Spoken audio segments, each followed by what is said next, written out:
Hello friends, आज આપણે બનાવીશું બજારમાં મળે છે તેવી પાપડી ચાટની રેસીપી।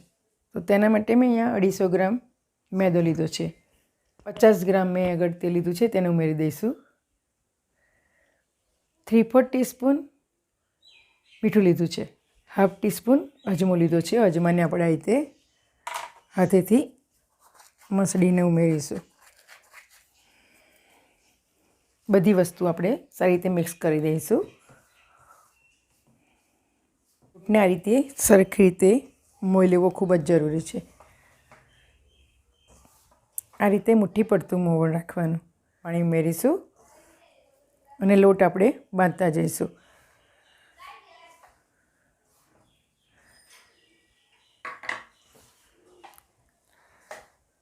લોટને આપણે એકદમ ઢીલો નથી બાંધવાનો।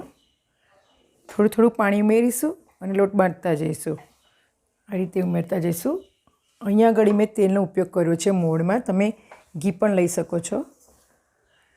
અડધું ઘી અને અડધું તેલ પણ તમે લઈ શકો છો। એટલે કે 50 ગ્રામ મેં આગળ તેલ લીધું છે, તો તમે 25 ગ્રામ ઘી લઈ શકો।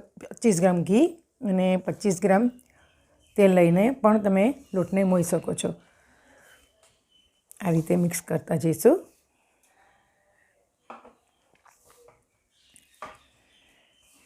લોટને આપણે આવી રીતે 2 થી 3 મિનિટ માટે મસળીશું, જેથી આપણો લોટ એકદમ સોફ્ટ બને અને આપણી પૂરી પણ એકદમ ફરસી બને। લોટ બાંધવાને માટે મારે 125 ml પાણીની જરૂર પડી। હવે આપણે તેને વણી લઈશું।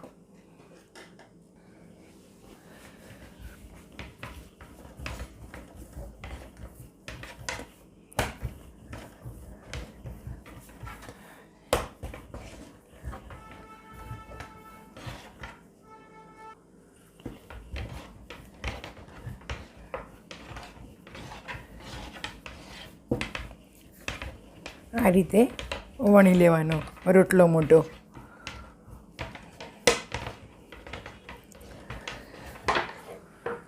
આ રીતે રોટલો વણી લેવાનો મોટો, અને તેની થિકનેસ આટલી જ રાખવાની।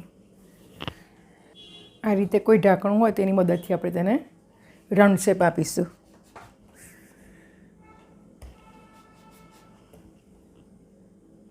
કટ કરી લઈશું। તમે આ રીતે વાડકી પણ લઈ શકો છો, તેનાથી પણ કટ કરી શકાય। સાડી પરના વધારાના લોટને આ રીતે આપણે કાઢી લઈશું।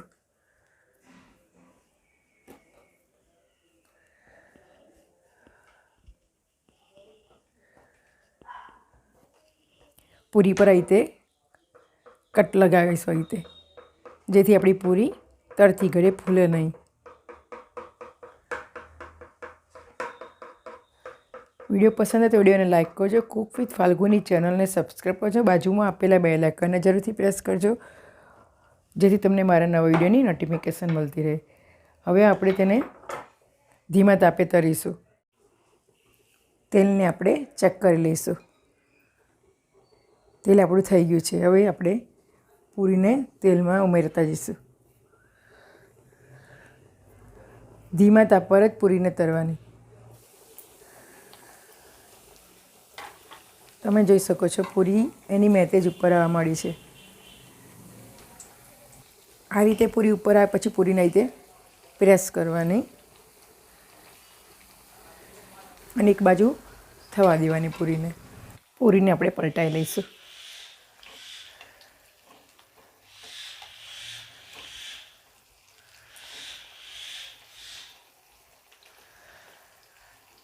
ધીમા તાપે એકદમ ગુલાબી રંગની આછી તળી લઈશું। પૂરી આપણી થઈ ગઈ છે। હવે તેને આપણે કાઢી લઈશું। પાપડી આપણી બનીને તૈયાર થઈ ગઈ છે। એકદમ સોફ્ટ બની છે અને ક્રિસ્પી પણ બની છે, તમે જોઈ શકો છો। બજારમાં મળે છે તેવી આપણી પાપડી ચાટ પૂરી બનીને તૈયાર થઈ ગઈ છે। આ પૂરીને તમે એકવાર બનાવવાનો જરૂરથી ટ્રાય કરજો। વિડીયો પસંદ લાઇક, શેર અને સબસ્ક્રાઈબ જરૂરથી કરજો। બાજુમાં આપેલા બેલ આઇકનને પ્રેસ કરજો, જેથી તમને મારા નવા વિડીયોની નોટિફિકેશન મળતી રહે.